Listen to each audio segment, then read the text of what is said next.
Opening স্ট্যান্ডে সৌম্য সরকার এবং সাইফ হাসানের 176 রানের ইনিংস, দুই ওপেনার 80 ছোঁয়া ইনিংস। খেলা দেখতে বসে নিশ্চিতভাবেই বেশ কয়েকবার কচলাতে হয়েছে আপনাকে। নিশ্চিতভাবে আপনি হয়তো প্রশ্ন ছুড়েছেন, মিরপুর স্পিন স্বর্গে এমন ব্যাটিং সহায়ক উইকেট হয়ে গেল কিভাবে।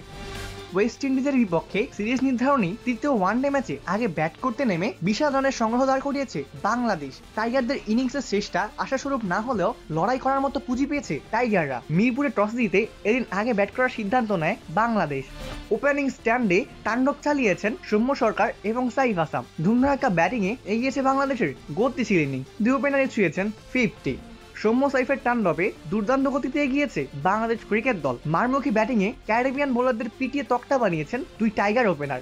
ওপেনিং জুটি থেকে এসেছে 176টা রান, দুজনেই মিস করেছেন সেই সেঞ্চুরির সুযোগ। 72 বলে 80 রান করে আগেই ফিরেছেন সাইফ হাসান। দলের 181 রানের মাথাতে আউট হন 86 বলে 91 রান করা সৌম্য সরকার। সেখান থেকে দলের হাল ধরেন নুরুল হাসান সোহান এবং অধিনায়ক মিরাজ। শেষ দিকে কিছু বাউন্ডারি হাঁকিয়ে রান বের করেছেন দুজনেই। নির্ধারিত 50 ওভারের খেলা শেষে 8 উইকেট হারিয়ে টাইগারদের সংগ্রহ দাঁড়ায় 296 রান।